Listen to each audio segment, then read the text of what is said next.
అండి, తెరవలి sisters channel కి స్వాగతం.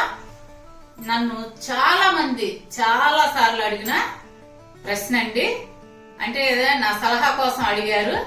అదేంటంటే అన్వాంటెడ్ హెయిర్. ఇంగ్లీష్ లో ఎందుకులేండి, తెలుగులోనే చెప్తాను. అవాంఛిత రోమాలు ఎక్కువగా ఉన్నాయమ్మా, ఎలా తొలగించుకోవాలి, ఏదన్నా ఒక చిట్కా చెప్పమని అడిగారు. నేను చెప్తాను, మీరు అలాగే ఫాలో అయ్యి ఆ సమస్య నుంచి బయటపడండి. ఏంటి బుజ్జమ్మ కిచెన్ లో ఉండి ఈ బ్యూటీకి సంబంధించింది చెప్తుంది అనుకుంటున్నారా? బ్యూటీ గాని ఆరోగ్యానికి సంబంధించి గాని ఏవైనా మన కిచెన్ లోనే ఉంటాయండి. వాటితోనే ఎలాంటి సమస్యలైనా మనం జయించవచ్చు, అంటే వదిలించుకోవచ్చు అన్నమాట. ఏ సమస్యకైనా పరిష్కారం మన కిచెన్ లోనే దాదాపుగా దొరికిద్ది. నేను ఆ సమస్యకి, అంటే అన్వాంటెడ్ హెయిర్ సమస్యకి పరిష్కారం ఇప్పుడు చూపిస్తాను. మీరు కూడా ఫాలో అవ్వండి. ఇప్పుడు నేను చూపించే డ్రింక్ ఒక్క అవాంఛిత రోమాలకే కాదండి, షుగర్ వ్యాధిగ్రస్తులకి, కంటి చూపు తక్కువ ఉన్న వాళ్ళకి చాలా మంచిది. ప్రతిరోజు ఒక్క గ్లాసు నీరు తాగి వాళ్ళకు కూడా ఇవ్వండి. మళ్ళా హెయిర్ కి, స్కిన్ కూడా చాలా మంచిది. తప్పనిసరిగా మీరు ఇంట్లో చేశారనుకోండి, అందరూ తాగుతారు కదా, పిల్లల్ని కూడా ఎంకరేజ్ చేయండి తాగమని. నేను ఇంత ఇదిగా ఎందుకు చెప్తున్నానంటే, చెయ్యండి ఇవ్వండి అని మనమే కదా ఇంట్లో వంట చేసేది. మనం మంచి మంచి అలవాటు చేస్తే పిల్లలు కూడా తీసుకుంటారండి. మన పద్ధతులన్నీ వాళ్ళు నేర్చుకుంటారు.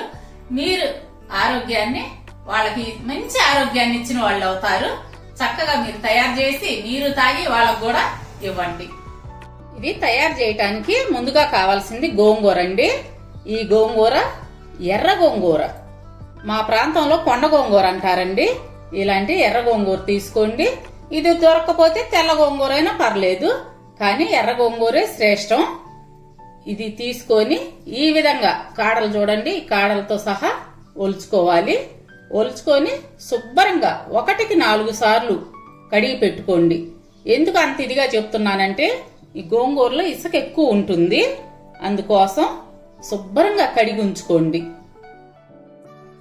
మరలా కామెంట్స్ లో ఎర్ర గోంగూర అంటే ఎలా ఉంటుందని అడుగుతారు, దానికోసం చెప్తున్నాను. చూడండి, ఈ కాడలు ఎరుపు ఉంటాయి, ఈనెలు ఇట్లా 3గా ఉంటుందన్నమాట. ఇది ఎర్ర గోంగూర. తెల్ల గోంగూర అంటే ఇట్లా రౌండ్ షేప్ లో ఉంటుంది. ఈ కాడలు ఏమన్నా తెల్లగా ఉంటాయి. వాటర్ గోంగూర మునగా పోసుకోవాలి. చూడండి,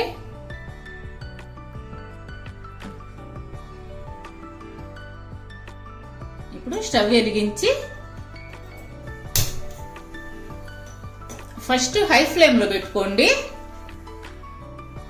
కొంచెం మరిగిన తర్వాత మీడియం ఫ్లేమ్ లో పెట్టుకోవాలి.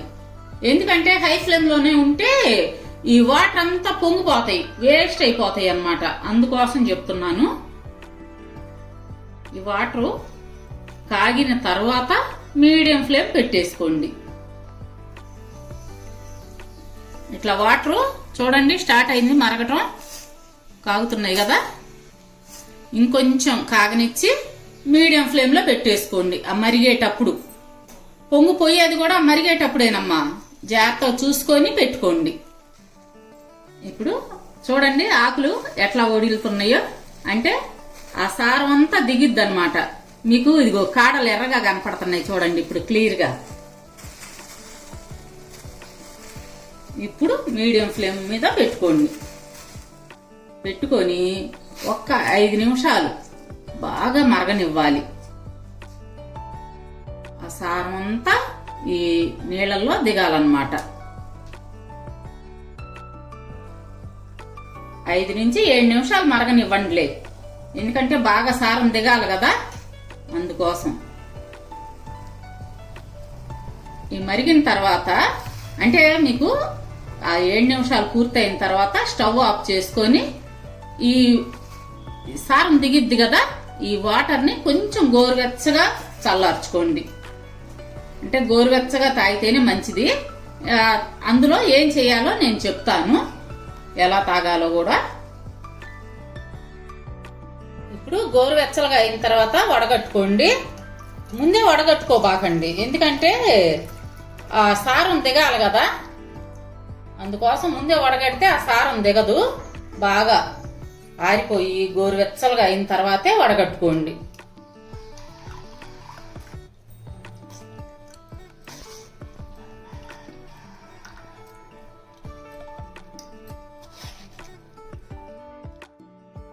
ఈ వడగట్టుకున్న రసంలో 1 స్పూను మిరియాల పొడి వేసుకోండి. మీరు ఘాటు ఎక్కువ తినేవాళ్ళైతే 1 స్పూన్ వేసుకోండి, లేదంటే 1/2 స్పూన్ చాలు. అందులో 1 స్పూను ఉప్పు,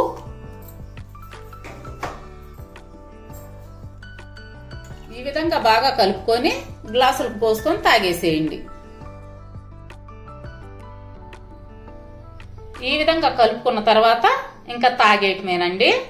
ఇది ఉదయాన్నే తాగొచ్చు, మధ్యాహ్నం తాగొచ్చు, ఏ టైంలో అయినా రోజు మొత్తం మీద 1 గ్లాస్ తాగండి.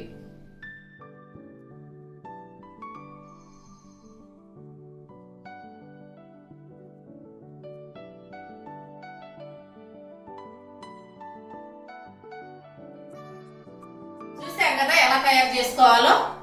మీరు ఈ జ్యూస్ ని తయారు చేసుకొని రెగ్యులర్ గా తాగండి. అదే కాఫీ టీలు తాగుతారు కదా, అలాగే ఈ జ్యూస్ కూడా తాగండి. 20 రోజులకే రిజల్ట్ కనపడుతుంది. ప్రతిరోజు మీ దినచర్యలో ఒక భాగం చేసుకోండి. మా వీడియోస్ మీకు నచ్చినట్లయితే లైక్ చేయండి, షేర్ చేయండి. అలాగే కొత్త వాళ్ళు ఎవరైనా ఉంటే తప్పకుండా సబ్స్క్రైబ్ చేసుకోండి. మరొక మంచి వీడియోతో రేపు మీ ముందుకు వస్తాము. అప్పటి వరకు బాయ్.